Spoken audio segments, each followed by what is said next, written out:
எதிர்க்கட்சியாக இருக்கிற அதிமுக அமித்ஷா திமுகவாக மாறிப்போனதால் இங்கே அவர்கள் வாய் பேச முடியவில்லை. ஆனால் தமிழக வெற்றிக் கழகம் எகிரி அடித்தது. அதிலே குறிப்பாக ஆதவர்ச்சனா அவர்கள் திராவிட முன்னேற்றக் கழகத்தை கடுமையாக விமர்சனம் செய்தார்.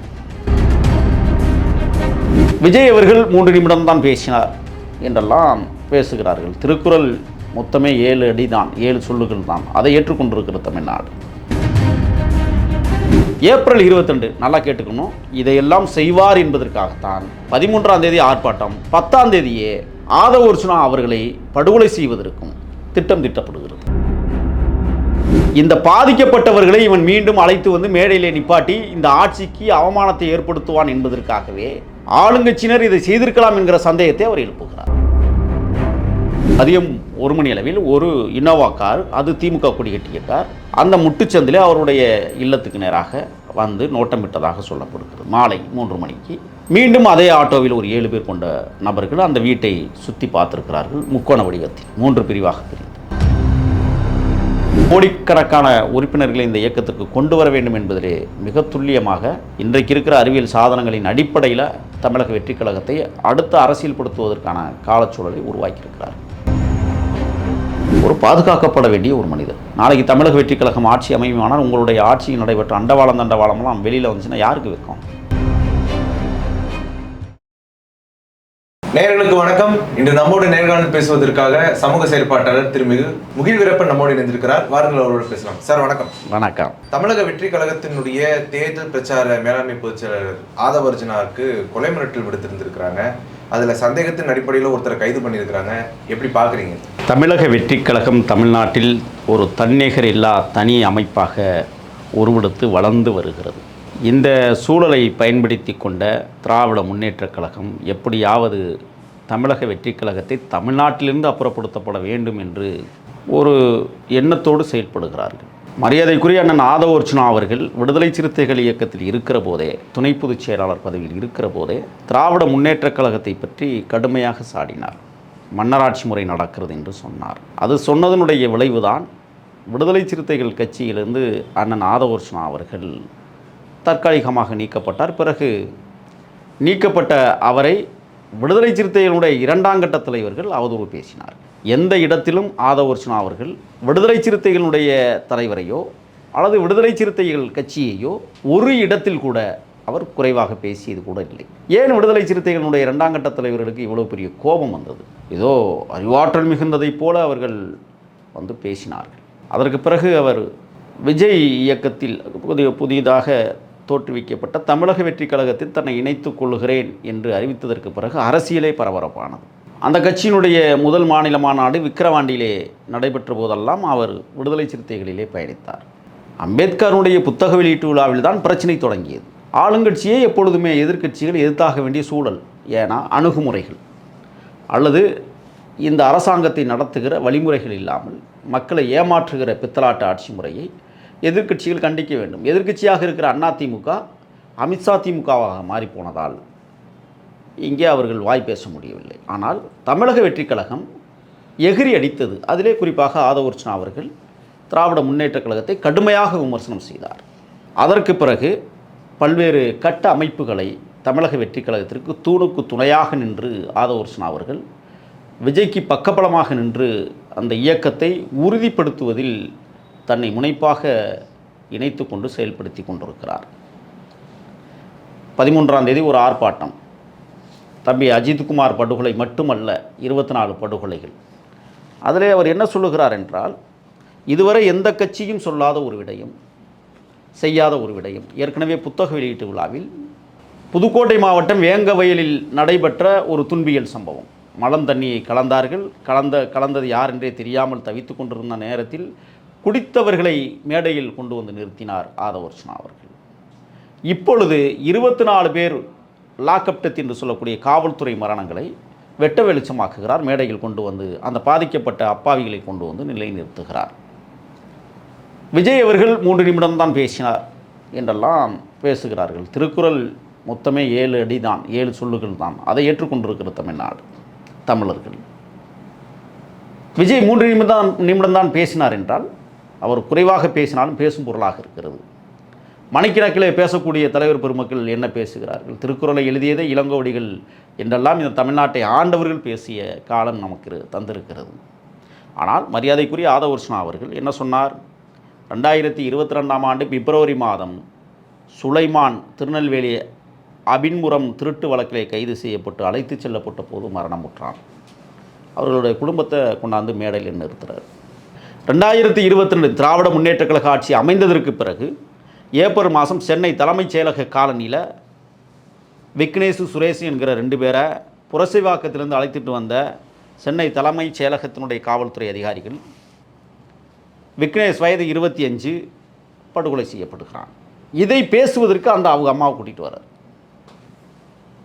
ஏப்ரல் 22, நல்லா கேட்டுக்கணும், இதையெல்லாம் செய்வார் என்பதற்காகத்தான் 13ஆம் தேதி ஆர்ப்பாட்டம், 10ஆம் தேதியே ஆதவர்ஷனா அவர்களை படுகொலை செய்வதற்கும் திட்டம் திட்டப்படுகிறது. காலை 7:30 மணிக்கு ஒரு தானி ஆட்டோ, 7:30 மணிக்கு ஒரு ஆட்டோ ஆழ்வார்பேட்டையிலே ஒரு இல்லத்திலே, குறிப்பாக பாய்ஸ் கார்டன் இல்லத்தில், அது ஒரு முட்டு சந்து, அதுக்கு நகல முடியாது. ஆனால் அங்கே போயிருக்கிறது. அதில் 7 பேர் கொண்ட கும்பல் 11 மணிக்கு ஒரு முறை வந்திருக்கிறது, 10ஆம் தேதி மட்டுமே. ஏன்னா இந்த பாதிக்கப்பட்டவர்களை இவன் மீண்டும் அழைத்து வந்து மேடையிலே நிப்பாட்டி இந்த ஆட்சிக்கு அவமானத்தை ஏற்படுத்துவான் என்பதற்காகவே ஆளுங்கட்சியினர் இதை செய்திருக்கலாம் என்கிற சந்தேகத்தை அவர் எழுப்புகிறார். பிறகு மதியம் 1 மணி அளவில் ஒரு இன்னோவா கார், அது திமுக கொடி கட்டிய கார், அந்த முட்டுச்சந்திலே அவருடைய இல்லத்துக்கு நேராக வந்து நோட்டமிட்டதாக சொல்லப்படுகிறது. பிறகு சாயங்காலம் 3 மணிக்கு, மாலை 3 மணிக்கு மீண்டும் அதே ஆட்டோவில் ஒரு 7 பேர் கொண்ட நபர்கள் அந்த வீட்டை சுற்றி பார்த்துருக்கிறார்கள். முக்கோண வடிவத்தில் 3 பிரிவாக பிரிந்து. இது அனைத்தையும் சிசிடிவி ஃபுட்டேஜிலே பதிவாக இருக்கிறது. அவர்கள் அதை கைப்பற்றி வைத்திருக்கிறார்கள். இப்போ ஏப்ரல் மாதம் 22ஆம் தேதி திருவண்ணாமலை தட்டரணையில் தங்கமணி என்கிற 48 வயது நிறைந்த ஒரு மனிதர் சாராயம் விற்றதாக கைது செய்யப்பட்டு லாக்அப் டெத்திலே மறைந்திருக்கிறார். அடுத்து ஜூன் மாதம் 22ஆம் தேதி 2022 அப்பு என்கிற ராஜசேகர் கொடுங்கையூர் காவல் நிலையத்தில் நகை திருட்டு வழக்கில் அந்த ராஜசேகர் அடித்து கொள்ளப்படுகிறார் லாக்அப் டெத்தில். இவங்கள்லாம் அந்த மேடைக்கு அழைத்து வரப்படுகிறார்கள் பாதிக்கப்பட்ட குடும்பங்கள். ஜூன் மாதம் 2023 சீலநாயக்கன்பட்டியை சேர்ந்த வேடன் என்பவன் சந்தேகத்தின் பேரில் அழைத்து சென்று படுகொலை செய்யப்படுகிறான். அப்போ இந்த புள்ளி விவரங்களை இவன் விடமாட்டேங்கிறான் என்ற காரணத்திற்காகத்தான் ஆளுங்கட்சியினரே ஆட்களை அனுப்பி கண்காணிக்க சொல்லியிருப்பார்களோ என்கிற ஒரு தோரணை இருக்கிறது. நாகை மாவட்டத்தில் திருட்டு வழக்கில் 2021 ஆகஸ்டில் சீர்காழியில் சத்தியவாணன் அப்துல் மஜீத் ஜூரியா தஞ்சை மேற்கு காவல் நிலையத்தில் கொண்டாந்து விசாரிக்கிற போது சத்தியவாணன் இறந்து போகிறார். அந்த குடும்பத்தை இந்த மேடையை கொண்டாந்து ஏற்றுவான். செப்டம்பர் மாதம் 2021 பரமத்தி வேலூர் பாண்டமங்கலத்தில் சேவல்கட்டுமுலை என்கிற இடத்துல லாரி ஓட்டுநர் மணிகண்டன் என்கிறவரை பாலியல் புகார் தொடர்பாக அழைச்சிட்டு வந்து கஸ்டடி வச்சு அடித்து கொள்கிறாங்க பரமத்தி வேலூர் காவல் நிலையத்தினர். இதை பற்றி பேச அவன் அறிக்கை கொடுக்குறான் என்பதற்காக 2021 டிசம்பர் மாதம் மணிகண்டன் கல்லூரி மாணவர் ராமநாதபுரம் மாவட்டம் முதுகுளத்தூர் காவல் நிலையத்தில் விசாரணைக்கு அழைத்துட்டு போயிட்டு திருப்பி விட்டு அவன் வீட்டில் போய் செத்து போனான். அங்கேருந்து அவங்க அம்மா அப்பா எல்லாரையும் கூட்டிகிட்டு வந்துருக்கிறார். இந்த வேலை திட்டங்கள் நடந்து கொண்டிருக்கிறது. ஜனவரி மாதம் 2022 பிரபாகரன் என்கிற ஒரு மாற்றுத்திறனாளி தருமபுரி கோட்டப்பட்டியில் திருட்டு வழக்கில் கைது செய்யப்பட்டு சிறையில் போய் செத்து போகிறான். இப்போ இந்த விஷயங்கள் எத்தனை பேருக்கு தெரியும்? அன்னைக்கு நடக்கிற சம்பவங்களை அன்னைக்கே நம்ம மறந்துடுறோம். 2021 இந்த ஆட்சி கட்டிலில் அமைந்த திராவிட முன்னேற்ற கழக அரசு லாக்அப் டெத்தில் இவ்வளவு பிரச்சனைகளை மட்டுமல்ல. தாடி வீரன் திருநெல்வேலி மாவட்டம் வயசு 25, சின்னத்துறை 53 வயசு 53 புதுக்கோட்டை மாவட்டத்தை சார்ந்தவன், தங்கம்பாண்டி 33 வயசு விருதுநகர், முருகானந்தம் 38 வயசு அரியலூர், ஆகாஷ் வயது 21 சென்னை, கோகுல் ஸ்ரீ 17 வயசு செங்கற்பட்டு, தங்கசாமி வயது 26 தென்காசி, கார்த்திக் வயசு 30 மதுரை, ராஜா 42 விழுப்புரம், சாந்தகுமார் 35 திருவள்ளூர், ஜெயக்குமார் 60 விருதுநகர், அற்புதராஜ் 31 விழுப்புரம், பாஸ்கர் 39 கடலூர், பாலகுமார் வயசு 26 ராமநாதபுரம், திராவிடமணி வயசு 40 திருச்சி, விக்னேஸ்வர் வயசு 36 புதுக்கோட்டை, சங்கர் வயது 36 கரூர், செந்தில் வயது 28 தருமபுரி. இத்தனை படுகொலைகள் லாக்அப் டெத்தில் கிட்டத்தட்ட 31 படுகொலைகள் வருது. ஆனால் 24 தான் கணக்குக்கு வந்திருக்கு. இப்போ இந்த 31 பேரையும் இவன் மேடையில் ஏற்றி தொடர்ச்சியாக இது போன்ற சம்பவங்களை இவன் பண்ணி கொண்டு இருக்கிறான். இவனை வந்து முடித்தா தான் இந்த அரசு சரியாக இருக்கும் அப்படிங்கிற கட்டம் கட்டி கருவம் கட்டி அண்ணன் ஆதவர்ச்சனா அவர்களை படுகொலை செய்வதற்கு இன்றைக்கு அடியாட்களை அனுப்பி வேவு பார்த்திருக்கிறார்கள் என்கிற குற்றச்சாட்டை அண்ணன் ஆதவர்ச்சனா இன்னைக்கு வைத்திருக்கிறார். சரி, கடந்த 10ஆம் தேதி ஆட்டோவில் வந்தவர்கள் வியாழக்கிழமை அன்னைக்கு இப்படி சுற்றி திரிஞ்சதை டி நகர் காவல் நிலையத்தினுடைய ஆணையர் இடத்துல புகார் கொடுக்க போனால் ஆதவர்ச்சனா அவருடைய வழக்கறிஞர்கள் மோகன், பார்த்தசாரதி 2 பேரும் அங்கே அந்த காவல்துறையினுடைய அதிகாரி டிசின்னு சொல்லுவாங்க, குத்தாலிங்கம் இல்லை, அதனால் அலுவலகத்தில் கொடுத்துட்டு வராங்க. உடனடியாக தேனாம்பேட்டை காவல் நிலையத்திற்கு தகவல் கொடுக்கப்படுகிறது. சிசிடிவி வந்தவர்களுடைய அடையாளத்தையும் சேர்த்து கொடுக்குறாங்க. இப்போ இதில் என்னென்னா, திமுக கொடியுடன் வந்த கார் யார்? சிசிடிவி ஃபுட்டேஜை வந்து எடுக்காமையே, சிசிடிவி ஃபுட்டேஜை வாங்காமையே, அந்த தெருவில் இருக்கிற சிசிடிவி ஃபுட்டேஜை வந்து ஆராயாமலேயே குற்றவாளிகள் என்கிற பெயரில் நாங்கள் தேடிக்கிட்டு இருக்கிறோன்னு சொல்லி நேற்றைய தினம் ஒருத்தரை கைது பண்ணியிருக்காங்க. அவங்க யாருன்னா பெங்களூரை சேர்ந்தவன். எதுக்காக அங்கே வந்தான் அப்படின்னா, விஐபி வீட்டுகளுக்கு முன்பாக நின்று அது என்ன போடுவாங்க, ரீல்ஸ் அது போடுவதற்காக வந்தவர்கள் என்று இப்போ காவல்துறை ஒரு புழுகு மூட்டையை அவிழ்த்து இருக்கிறது என்று என்ன தோன்றுகிறது. ஏன்னா இந்த மீம்ஸ் போடுறவங்க விஐபி வீடுகளுக்கு முன்னாடி தான் போய் நின்று போடணுமா? ஒன்று, இந்த விஐபி வீடுகளை அவங்க எப்படி அடையாளம் கண்டாங்க? 2, இப்படி போடுறதுனால அவனுக்கு என்ன வந்திருக்கு? 3, ஆழ்வார்பேட்டையில் இவ்வளவு பாதுகாக்கப்பட்ட பாய்ஸ் கார்டனுக்குள்ள 3 முறை 4 முறை சுற்றி வர்றாங்க அப்படின்னா அங்கே இருக்கிற சலவை தொழிலாளிகள் அதை 3 நாட்களாக பார்த்துருக்கிறார்கள். அப்போ உங்கள் பாணியில் மீம்ஸ் போடுறவனாக இருந்தால் ஒரு 10 நிமிஷத்தில் அந்த மீம்ஸ் எடுத்துகிட்டு போகணும். எடுக்க வேண்டிய அவசியம் இல்லை, வேறு இடத்துல போய் எடுக்க வேண்டியதானே. இந்த நபர்கள் மரியாதைக்குரிய நடிகர் கிங்காங் வீட்டில் நடைபெற்ற கல்யாணத்துலையும் கலந்து கொண்டார்கள், அங்கேயும் போய் மீம்ஸ் போடுறதுக்காக எடுத்தாங்க அப்படின்னா இன்றைக்கி காவல்துறை ஒரு விஷயத்தை சொல்கிறாங்க. இது எப்படி நம்புறதுன்னே தெரியல. இது எல்லாமே அண்ணன் ஆதவர்ச்சனா அவர்களுக்கு ஒரு புகழ் வந்துவிடக்கூடாது, அவருக்கு பாதுகாப்பு கொடுத்து விடக்கூடாது என்பதற்காக காவல்துறை திட்டமிட்டு இது போன்ற சதித்திட்டங்களை செய்கிறதோ என்கிற சந்தேகம் நமக்கு வலுவாக இருக்கிறது. அப்போ காவல்துறை இதில் துரித நடவடிக்கை எடுக்கணும். உண்மை குற்றவாளிகள் யாருன்னு சிசிடிவி ஃபுட்டேஜ் அந்த தெருவில் உள்ளது ஆராயாமல் எப்படி இவர் தான் குற்றவாளின்னு சொல்ல முடியும்? அப்போ நீங்கள் எதையோ மூடி மறைப்பதற்கு வேலை திட்டத்தை செய்கிறீங்க. திமுக கொடிகட்டி எடுத்தாலும் குறை சொல்கிறீங்க, நடவடிக்கை எடுக்கலன்னு. நான் என்ன கேட்குறேன்னா, திமுக கொடிகட்டி வந்த இன்னோவா கார் யார்? இது அவன் எதுக்கு வந்தான்? ஆட்டோவில் 6-7 பேர் வர வேண்டிய அவசியம் என்ன இருக்குது மீம்ஸ் போடுறதுக்கு? இப்போ நான் கேள்வி வைக்கிறேன், சிசிடிவி ஃபுட்டேஜ் ஆராயாமல் ஒரு குற்றவாளின்னு சொல்லி காட்டுறீங்க. 1, ஆட்டோவில் வந்த 7 பேரில் ஒருத்தரை மட்டும்தான் கைது பண்ணிக்க, மீது 6 பேருங்க இனிமேல் விசாரிப்பாங்க, ஒவ்வொருத்தராக பிடிப்பாங்க. எப்போ அடுத்து இனோவா கார் வந்திருக்கு திமுக கொடி, அந்த கார் யாருது? அதே அண்ணா வெளிச்சது கொண்டு வரல. ஆட்டோவில் வந்தவனா ஒருத்தனை கைது பண்ணியிருக்கீங்க, இனோவா காரு. அப்போ இதையே மூடி மறைப்பதற்கான சதித்திட்டத்தை காவல்துறை செய்கிறதோ என்கிற சந்தேகம் இருக்கா இல்லையா? நான் என்ன சொல்கிறேன்னா, காவல்துறையில் பணியாற்றக்கூடியவர்கள் மக்களின் பிரதிநிதிகள், மக்களுக்காக வேலை செய்யக்கூடியவர்கள். இதில் எந்த விதமான மூடி மறைத்தலும் தேவையில்லையே. ஒரு வளர்ந்து வருகிற தலைவர், இன்னும் சொல்லப்போனால் அடுத்த தமிழ்நாட்டை ஆளப்போகிற ஒரு இயக்கம், அந்த இயக்கத்தினுடைய தேர்தல் பிரிவிலே மேலாண்மை பொதுச் செயலாளர் பதவி, அவர் தேர்தல் வியூகங்களை அமைத்து கொண்டிருக்கிற அந்த சூழலில் இது போன்ற சம்பவங்கள் நடைபெற்றால் என்ன சொல்லுவது? சரி, அடுத்து மாநில மாநாடு மதுரையிலே நடக்க இருக்கிறது.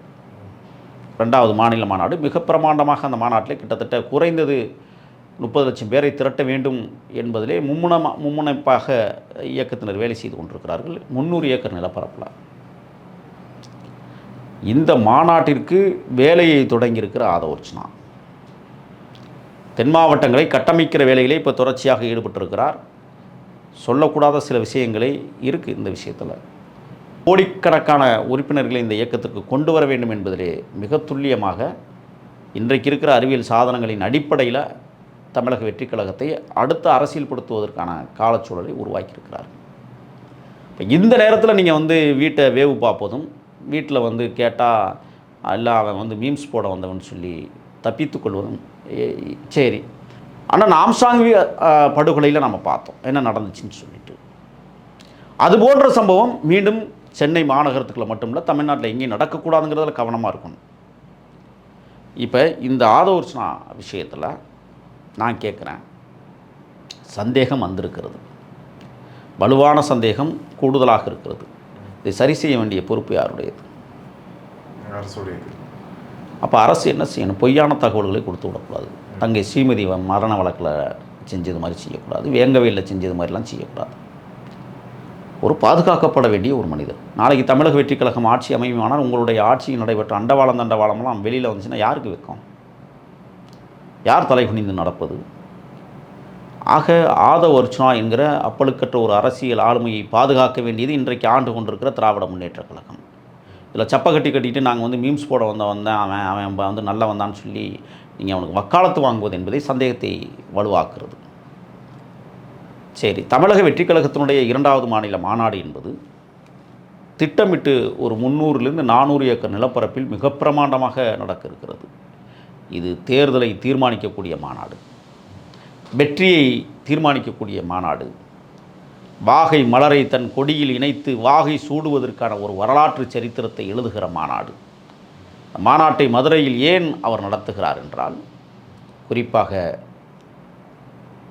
புரட்சி கலைஞர் மரியாதைக்குரிய விஜயகாந்த் அவர்களுடைய ஆகஸ்ட் 25 பிறந்தநாள் அன்று.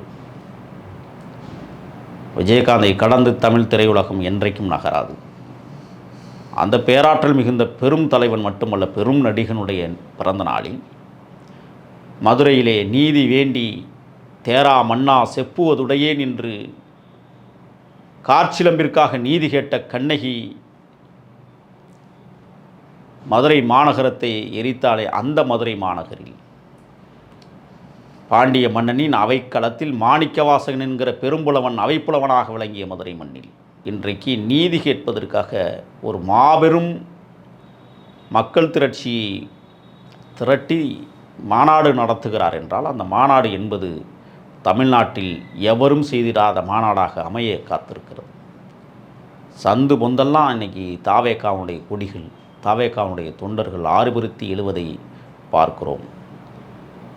ஆளுங்கட்சி தன்னுடைய அதிகாரத்தை பயன்படுத்தி மற்றவர்களை அழிக்க நினைத்தால் எதிர்காலம் உங்களுக்கு வரலாறு மன்னிப்பே கிடையாது என்கிற வகையில் கிட்டத்தட்ட தமிழக வெற்றி கழகத்தினுடைய சிறப்பு வாய்ந்த மாநாட்டை மதுரையிலே இன்றைக்கு உருவாக்குவதற்கு அண்ணன் ஆதவர்ச்சனா மட்டுமல்ல, மாநிலத்தினுடைய பொதுச் செயலாளர் மரியாதைக்குரிய அண்ணன் ஆனந்த் அவர்களும் மிக தீவிரமாக களமாற்றி கொண்டிருக்கிறார்கள் என்றால், அடுத்த கட்ட அரசியல் நகர்வை தமிழ்நாட்டு அரசியல் ஒரு மாபெரும் புரட்சியை உருவாக்குவதற்கு, கோடிக்கணக்கான தொண்டர்கள் கூடுவதற்கு கூடல் மாநகரம் காத்திருக்கிறது என்பதைத்தான் இந்த நேரத்தில் நான் பதிவு செய்ய கடமைப்பட்டிருக்கிறேன். கோடிக்கணக்கில் கூடுவாங்கன்னு நீங்கள் சொல்கிறீங்க, அதெல்லாம் வாக்குகளை முதல்ல மாறுமா? இப்படித்தான் எம்ஜிஆருக்கும் பேசினாங்க. எம்ஜிஆர் அவர்கள் 1972ஆம் ஆண்டு அனைத்து இந்திய அண்ணா திராவிட முன்னேற்ற கழகத்தை தோற்றுவிக்கிற போது நடிகனுக்கு கூட்டமா, நாடாள தண்டமா என்றெல்லாம் நாவை அடக்கி கொள்ளாமல் வெளியிட்ட கருணாநிதி கூட்டம் எண்ணற்ற அவமானங்களை கொடுத்தார்கள். எம்ஜிஆர் வந்தாருன்னா அவருக்கு பின்னாடி ஒரு வரலாறு இருக்குது. திராவிட இயக்கத்துல பணியாற்றினாரு, அவ்வளவு தூரம் வேலை செஞ்சாரு, திராவிட முன்னேற்ற கழகத்துல இருந்தாரு, அப்படிதான் அவர் வந்தாரு. எம்ஜிஆர் அளவுக்கு விஜய் ஒன்றும் பண்ணலையே பெருசா. தலைமுறை மாறி இருக்கிறது. அன்றைக்கு இது போன்ற ஊடகங்கள் இல்லை. அவர் திராவிட இயக்க கருத்துக்களை உள்வாங்கியிருந்தாலும் ஒன்றே குலம் ஒருவனே தேவன் என்கிற அடிப்படையில் தான் பெருந்தகை பேரறிஞர் அண்ணாவின் பக்கத்திலே நின்று கொண்டு அவர் அந்த இயக்கத்திற்காக திரைப்படங்களிலும் மற்ற நேரங்களிலும் உழைத்தார், மாற்று கருத்து இல்லை. ஆனால் அன்றைக்கு அவர்கள் மேடை ஏறிதான் தன் முழக்கத்தையும் கொள்கைகளையும் சொல்ல வேண்டிய தேவை இருந்தது. ஊடகங்கள் இல்லை. ஆனால் இன்றைக்கு ஊடகங்கள் வலுவாக இருக்கிறது. அன்றைக்கு ஊராய் போய் மேடையில் ஏறி கொள்கை முழக்கத்தை பேசுகிற சூழல் இன்று இல்லை. இருந்தாலும் மரியாதைக்குரிய தோழர் தலைவர் விஜய் அவர்கள் தமிழ்நாடு முழுவதும் செப்டம்பர் திங்களில் மிகப்பெரிய சுற்றுப்பயணத்தை மேற்கொள்ள இருக்கிறார், மாநாடு முடித்ததற்கு பிறகு. அது தெரியுமா உங்களுக்கு? இவ்வளவு ஊடகங்கள் வெளிச்சத்திற்கு வந்ததற்கு பிறகும் ஊராய் செல்லுகிற ஒரு தலைவனாக இன்றைக்கு மாறியிருக்கிறார் என்றால் மக்களின் நாடி துடிப்பை உணர்ந்திருக்கிற தலைவன். அது மட்டும் இல்லை, இப்போ அண்மையில் ஒரு இது நடந்துச்சு. மாநிலம் முழுவதும் ஒன்றிய வாரியாக செயல்படுகிற பள்ளிகளில் வெற்றி பெற்ற முதல் 3 மதிப்பெண்கள் பெற்ற மாணவ மாணவியருக்கு தன்னுடைய சொந்த செலவில் மோதிரங்களை அணிவிப்பதும் பரிசு பொருட்களை கொடுப்பதும் புத்தகங்களை வழங்குவதுமான தொடர்ச்சியாக 1 மாத காலம் தமிழ்நாடு முழுவதும் மாணவ மாணவியர்களை ஊக்கப்படுத்துவதற்கான ஒரு வெற்றி விழாவை வெற்றி கழகம் இன்றைக்கு நடத்தியிருக்கிறது என்றால் எளிய மக்களிடத்திலே தமிழக வெற்றி கழகம் அழகாக காலூன்றி வருவதற்கு அத்தாட்சியாக அது அமைந்திருக்கிறது. அது மட்டுமல்ல, இன்றைக்கு இருக்கிற சமூக ஊடகங்களில் ஆட்சிக்கே வராமல் அதிகாரத்தையே ருசிக்காமல் இருக்கிற தலைவர் விஜயை இந்த திராவிட இயக்கத்திற்குள் ஒளிந்து கொண்டிருக்கிற திருட்டு போராளிகள் என்று சொல்லக்கூடியவர்களெல்லாம் இன்றைக்கு தமிழக வெற்றி கழகத்தை வசைபாடுகிறார்கள், திட்டுகிறார்கள், கேவலப்படுத்துகிறார்கள், அவமானப்படுத்துகிறார்கள். ஆட்சியை நுகராத ஒரு இயக்கத்தை இவ்வளவு காரி உமிழ்தல் நிகழ்ச்சியை அவர்கள் நடத்துகிறார்கள் என்றால் அச்சம் வந்திருக்கிறது என்றுதான் அர்த்தம். பயம் வந்திருக்கு. விஜய ஏன் முற்போக்காளர்களோ ஏன் பெரியாரிஸ்டோ ஏன் நம்பல அப்படின்னா அவர் பெரியாரை உயர்த்தி பிடிக்கிறாரு. ஆனா பெரியாரிய செயல்பாட்டாளர்களோடு ஒரு உரையாடல் நடத்திருக்கிறாரா? அவர்கள் நேரடியாக பார்த்து பேசியிருக்கிறாரா? அவரு பெரியாரிய செயல்பாட்டாளர்கள் பெரியார் கொள்கை முழுவதுமாக ஏற்றுக்கொண்டவர்களா? 100% விழுக்காடு நிறைந்த திராவிட இயக்க அந்த போராளிகள் என்று சொல்லக்கூடியவர்கள் ஜாதிய வன்மத்தோடு இருக்கிறார்கள். சரி, தமிழ் தேசிய செயல்பாட்டாளர்களோட பேச்சுவார்த்தை நடத்த வேண்டியதானே? ஏன் எங்களோடலாம் பேசியிருக்கிறாங்களே? தமிழ் தேசிய சிந்தனையாளர்களோட இன்றைக்கிங்க உறவாடிக்கிட்டு தானே இருக்காங்க. விஜய் நேரடியாக பேசுகிறாரா? ஏன் பேசலை? இன்றைக்கி லயலாமணி யார்? தமிழ் தேசிய உணர்வாளர். என்னுடைய தம்பி அந்த இயக்கத்தில் மிகப்பெரிய உச்சக்கட்ட பொறுப்பை இன்றைக்கி வழங்கி அழகு பார்த்து கொண்டிருக்கிற தளபதி விஜய். அப்படியெல்லாம் நீங்கள் கருதிடாதீங்க.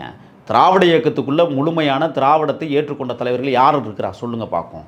இந்த பதறுகள் சில பேர் திராவிட இயக்கம் என்கிற பெயரில் எத்தனை பேர் சாதி மறுப்பு திருமணம் பண்ணியிருக்கான் கேட்டால் சொல்லுவான், என் ஜாதி வேறு ஜாதி, என் மனைவி வேறு ஜாதினா உயர்ந்த ஜாதிக்குள்ளேயே பொண்ணு எடுத்துக்கிட்டு அது எப்படி ஜாதி மர்மமாக இருக்கும்? ஒரு உயர்ந்த ஜாதிக்காரன் ஒரு தாழ்த்தப்படுத்தப்பட்ட வகுப்பிலே போய் பொண்ணு எடுத்துருக்கணும், ஒரு மலைவாழ் மக்களில் போய் பொண்ணு எடுத்துருக்கணும். அதுதானே சமூக மாற்றத்திற்கான அதைத்தானே பெரியார் சொன்னார். எத்தனை குடும்பத்தில் இன்றைக்கி ஸ்டாலின் குடும்பத்திலே போய் கோயிலாக அவருடைய மனைவி மரியாதைக்குரிய அம்மையார் துர்க்கை அம்மையார் கோயிலாக போகிறாங்களே. தன் குடும்பத்துக்குள்ளேயே கோயிலுக்கு போகிற வழியை உருவாக்கி வைத்திருக்கிற திராவிட இயக்கம் எப்படி நம்புவது? சொல்லுங்க பாப்பாங்கிறது ஒவ்வொருத்தருடைய உரிமை. கேட்டால் இதை சொல்லிடுவீங்க. ஒவ்வொருத்தருடைய தன் வீட்டுக்குள்ளேயே கொள்கை சித்தாந்தங்களை ஒருவரால் உருவாக்க முடியவில்லை என்றால் எப்படி நாட்டில் ஒரு கொள்கை சித்தாந்தங்களை உருவாக்க? கடவுள் மறுப்பு தான் பெரியாரிய கொள்கை நினைச்சிட்டு இருக்கீங்களா? அது மட்டும் இல்லை, அதுதான் மூலதனம். கடவுள் மறுப்பு என்பது அறிவுபூர்வமான விஷயத்தை இந்த அகிலத்திற்கு சொன்ன நல்லதொரு தலைவன் பெரியார். நீங்கள் பெரியாரை போல நாம் பேசணும்னா மணிக்கணக்கில் பேச வேண்டிய சூழல் இருக்கும். பெரியாரை முழுவதுமாக ஏற்றுக்கொண்டவர்கள் என்று சொல்லக்கூடியவர்கள் பெரியார் பேசிய எழுத்துக்களும் அல்லது சீர்திருத்தங்களும் பேசுகிறார்களா? இன்றைக்கும் தில்லை தீட்சிதர் நடராஜர் கோயிலை ஏன் உங்களால் உடைக்க முடியவில்லை? நந்தன் காலத்திலிருந்து இன்னும் எத்தனையோ நான் சொல்கிறேன். பள்ளத்தூருக்கு பக்கத்தில், சிவகங்கை மாவட்டம் பள்ளத்தூருக்கு பக்கத்தில் கொத்தரிங்கிற ஒரு ஊரில் சோலையாண்டவர் திருக்கோயிலுக்குள்ள பெண்கள் நேருக்கு நேராக போய் சிலையை பார்த்து வணங்க முடியாத சூழல். இந்து சமய அறநிலையத்துறைன்னு பேர் வச்சுருக்காங்க. அந்த கோயில் அந்த துறைக்கு சம்மந்தப்பட்ட கோயில் திராவிட இயக்கம் மாற்றிடுச்சா? சேரிகளாகவே இருக்கிறது. அதுக்கு பேர் என்ன? சமத்துவவர்மன் கட்டிவிட்டு சாதிக்கு ஒரு சுடுகாடு வச்சுருக்கிறீங்களா? அது என்ன? சரி, தமிழக வெற்றி கழகம் என்ன பண்ண போகுது? நிச்சயம் பண்ணும். அதற்கான கட்டமைப்பை தான் இப்பொழுது உருவாக்கி கொண்டிருக்கிறார்கள். நீங்கள் ஆட்சிக்கு வந்ததற்கு பிறகு இதை ஏன் செய்யவில்லை என்று கேட்டால் அதற்கு பதில் வரும். இன்னும் அதிகாரத்தை பார்க்காமலேயே இன்றைக்கு மக்களை சமத்துவப்படுத்துவதில் தமிழக வெற்றி கழகம் ஒரு தன்னிகரற்ற அமைப்பாக தமிழ்நாட்டில் வந்திருக்கிறது என்றால் அதுக்கு தான் சொன்னான், யாதும் ஊரே யாவரும் கேள்வி, பிறப்போக்கும் எல்லா உயிருக்கும் என்கிற அந்த தத்துவ வார்த்தையை விஜய் அவர்கள் இன்றைக்கு முழக்கமிட வைத்திருக்கிறார் என்றால் அப்பாவது இந்த திராவிட பேர்வழிகள் என்று சொல்லக்கூடியவர்கள் புரிந்து கொள்ள வேண்டாமா? அப்பாவது யோசிக்க வேண்டாமா? பிறப்புக்கும் எல்லா உயிருக்கும் என்று. அதனால தான் ஏற்றுக்கல. அதனால தான் தமிழக வெற்றி கழகத்தை பற்றி அவங்க தாறுமாறாக பேசுகிறாங்க. ஏன்? பிறப்புக்கும் எல்லா உயிருக்கும்னு சொன்னதுனால. அவங்க நம்பல, விஜயை நம்பல. அவங்க யாரைத்தான் அவங்க நம்புவாங்க? யாரை நம்புவாங்க? கொள்ளையடிக்கிறவனை நம்புவாங்க, கொலை செய்கிறவனை நம்புவாங்க, கொள்ளையடிக்க தூண்டுவனை நம்புவாங்க, கோடியாக பணம் சேர்த்துக்கிட்டு இருக்கிறவனை நம்புவாங்க, தனக்கு அதில் ஏதாவது கிடைக்காதான்னு என்று எண்ணக்கூடியவர்கள் நம்புவாங்க. அப்புறம் எப்படி விஜய் நம்புவாங்க? விஜய்கிட்ட எதுவுமே இல்லை. இப்போ விஜய் கட்சியில் இருக்கிற எல்லாருமே ரொம்ப நல்லவங்களா அப்படின்னு சொல்ல முடியாது. இயக்கம் நல்ல இயக்கமாக உருவெடுக்க வேண்டுமா? மனிதன் தனிப்பட்ட ரீதியில் தவறு பண்ணுறான்னா அது தமிழக வெற்றி கழகத்தினுடைய தவறாக இருக்க முடியாது. தமிழக வெற்றி கழகம் ஒரு தன்னிகரற்ற ஒரு தமிழர்களுக்கான ஒரு அமைப்பை இன்றைக்கு உருவாக்குவதற்கு அவர்கள் திட்டம் தீட்டி கொண்டிருக்கிறார்கள். எப்படி போகணும்? அதனால தான் பார்த்தோம், வேங்கவேலில் போராடிய மக்களை பொது மேடையில் ஏற்றி அழகு பார்த்த தமிழக வெற்றி கழகம் எந்த இயக்கமாக செஞ்சுருக்கா சொல்லுங்கள்? இன்றைக்கு லாக்அப் டெத் என்று சொல்லக்கூடிய இந்த மரணத்தில் 21 குடும்பங்களை மேடையில் ஏற்றி உலகத்திற்கு உண்மையை சொன்னாங்களே, எந்த இயக்கமாக செஞ்சுருக்கா? ஏன் செய்யலை? பரந்தூர் விமான நிலையம் போகிற போதே பதறீங்களே, வேங்கவேலுக்கு போறஞ்சுனோன்னு குடிச்சவனையை குற்றவாளியாக்குனீங்களே, எப்படி அது? ஆக தமிழ்நாட்டு அரசியல் தளத்தில் இன்றைக்கு தமிழக வெற்றிக் கழகம் அசைக்க முடியாத கோட்டையாக வளர்ந்து கொண்டிருப்பதை பார்த்து கொண்டிருக்கிறேன். அதுக்காக நான் இன்னும் தமிழக வெற்றிக் கழகம் இல்லை, நான் ஒரு தமிழ் தேசியவாதியாக இருந்து பார்க்கிறேன். இந்த 2 திராவிட இயக்கங்களும் திருட்டு இயக்கங்களாக மாறிப்போய் தமிழ்நாட்டை கொள்ளையடித்ததிலேயே குறிக்கோளாக இன்று வரை செயலாற்றி கொண்டிருக்கிறது. அதுக்கு பல காரணங்கள் நல்லா சொல்ல முடியும். திராவிட இயக்கங்கள்னா வெறும் திராவிட கட்சிகள் மட்டும் இல்ல, இவர் குளத்தூர் மணி இருக்கிறாரு, கோவை ராமகிருஷ்ணன் இருக்கிறாரு, அவங்களும் உரையாடல் நடத்திருக்கலாம் இல்லைங்களா? நான் என்ன கேட்குறேன்னா, என்ன உரையாடல் நடத்த சொல்றீங்க? அண்ணன் குளத்தூர் மணிகிட்டேயோ கோவை ராமகிருஷ்ணன் தமிழ்நாட்டு அரசியல் எப்படி எல்லாம் செயல்படலாம், பெரியார் சிந்தனைகளை பத்தி கொஞ்சம் சொல்லுங்க, நீங்க பெரியார் பத்தின அனுபவங்களை சொல்லுங்க, இந்த காலகட்டத்தில் எப்படி நம்ம நிகழ்த்தலாம் அப்படின்னு கேட்கலாம் இல்லைங்களா? இப்போ நான் ஒன்று கேட்குறேன், பெரியாருடைய சிந்தனைகளை நீங்கள் சொல்லக்கூடிய இந்த தலைவர் பெருமக்கள் விஜய்கிட்ட பேசியிருக்கலாமே.